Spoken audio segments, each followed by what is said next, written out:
こんにちは。一人介護のりょうさんです。先日こんなコメントをいただきました。りょうさん、今日はお願いがあります。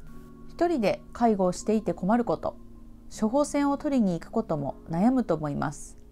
我が家はイオンにある薬局で契約して1回560円お支払いしますが、届けていただいています。主人の様子も先生からの指示や血液検査の結果などもすべて把握していただいているので、薬の量や日数の間違いにも気づいて先生に連絡してもらっていて助かっています。ラコールも車で持ってきてもらえるので本当に便利です。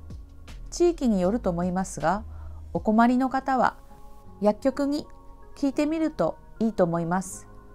お役に立てたら幸いです。とのことでした。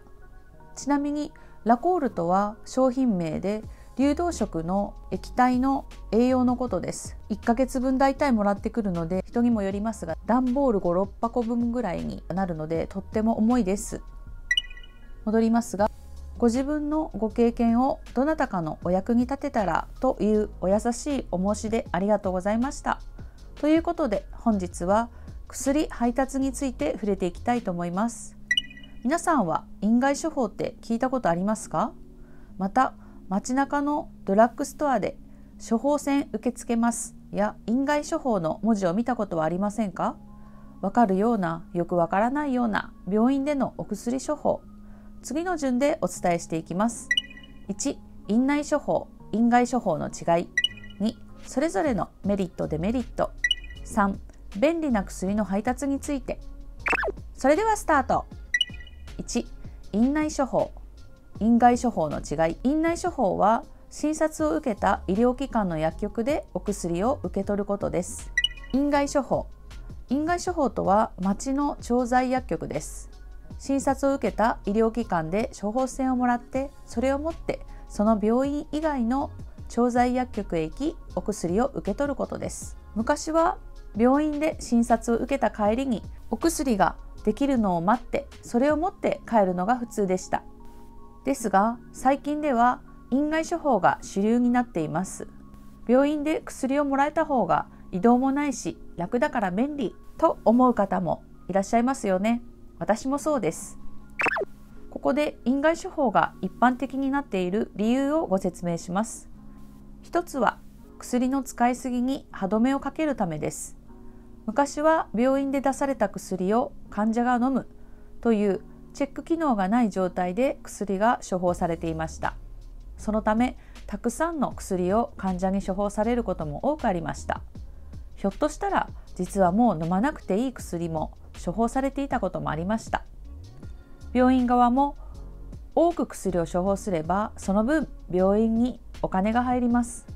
しかし、患者が薬を多く飲めば、その分だけ副作用の可能性も上がり、飲み合わせの危険性も出てきます。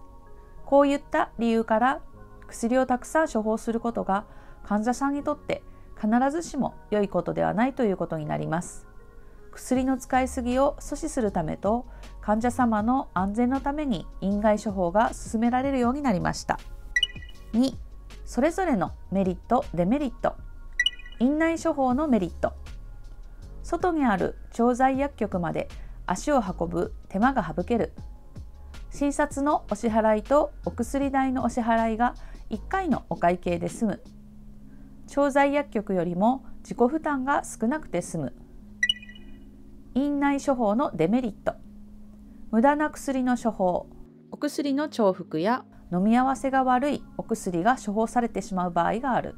院外処方のメリット。患者への安全性。薬剤師が処方内容を担当医に直接問い合わせしたり、カルテを確認しながら調剤を行うので安全です。お薬の説明が的確でスムーズ。質の高い調剤治療を受けることができる。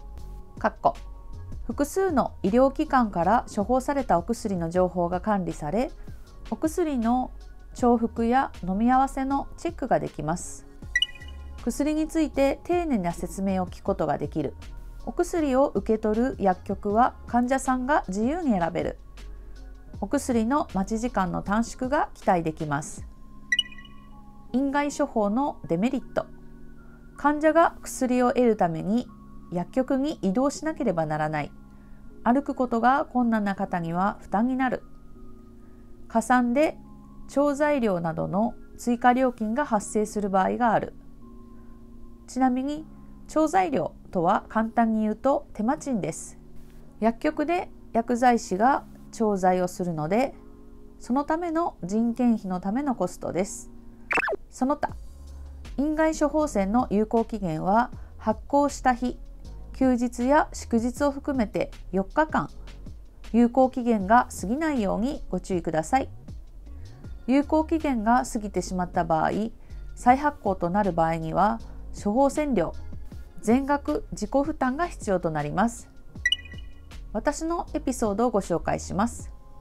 土曜日の午後に往診で薬が処方になりました。日曜日はクリニックも薬局もお休み。月曜から仕事が始まり、その頃は私自身が病院の外来で有診でも働いていたので、なかなか往診先の病院の時間内に処方箋を取りに行けずにいました。するとクリニックから処方箋いつ取りに来るんですか？期限切れますよ。切れたらまた先生に処方をお願いしないといけないんだからと少しお怒り気味の電話がありました。処方箋に期限があるなんて初めて聞いたし、最初に説明してくださいよ。しかも有効期限がたった4日。うち土日挟むって。独り身なら容易に取りに行けるけど、単の休院や父の体調によってはすぐ行けないのよねと思いました。この処方箋の期限が4日というのは、こちらの病院だけじゃなくどこの病院もそうです。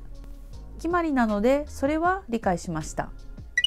医療者さん的には常識でも、患者利用者にとっては知らない医療の仕組みがたくさんあります。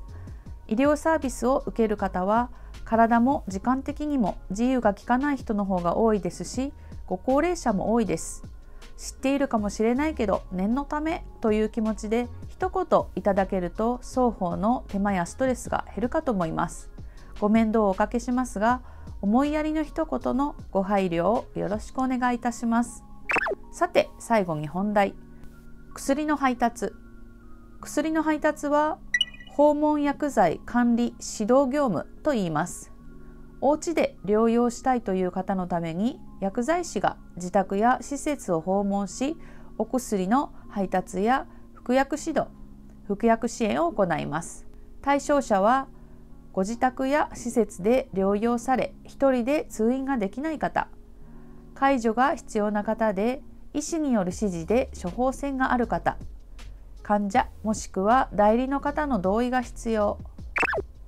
訪問薬剤師さんが関わってくれるメリット。車でお家までお薬の配達をしてくれます。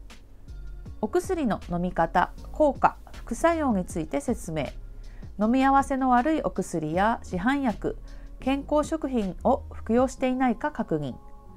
飲みにくい方は薬全体をひとまとめにする一方化や、錠剤やカプセルが飲みにくい人は粉薬や液剤、座薬等への変更などをお医者さんに提案してくれます。ゼリーやオブラートを使ったり、お薬カレンダーやお薬箱などの患者さんに合った飲みやすい方法の提案。薬の保管、管理上の工夫、アドバイス。薬を湿気、日光から守るよう管理方法について教えてくれます。以前に処方された薬などについてもアドバイスがいただけます。お薬が残ってしまうときは主治医と相談して整理をして、なぜ残るのか患者さんと一緒になって考えます。1日3回の薬を1日1回に変更できないかなど、急な発熱や体調変化時に処方箋に基づいて緊急のお薬もお届けしてくれます。訪問の結果について医師やケアマネージャーまたは看護師さんに連携を取ります。副作用など早急に連絡が必要な場合は速やかに連絡してくれます。介護用品や衛生用品などの相談、床ずれを予防するための介護用品の紹介や介護方法を教えてくれます。次に費用について。薬代、医療保険のほかに別途一部負担金が必要になります。処方された薬の内容に応じて薬剤料と調剤技術料、交通費がかかります。交通費無料のところもあります。自治体やご利用の薬局、利用者様の条件で料金に違いがありますので、詳しくは担当のケアマネさんにお尋ねくださいね。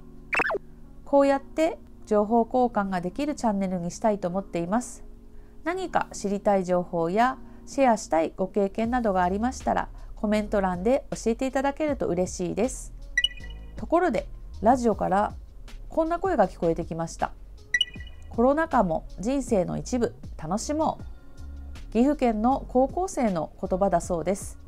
私は日頃から介護も人生の一部、楽しもうと思っているので、同じこと言ってるやんとリンクしました。それにしてもコロナでさまざまな学生生活が制限されて辛いご経験をされている中で、とても前向きな捉え方でこちらが気づかされますね。今の子は精神年齢が高い、素晴らしい、おばちゃん感動しちゃいましたよ。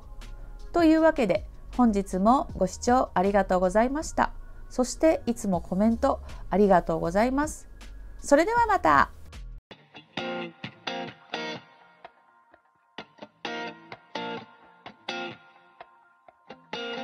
Clear nights and I'm ready to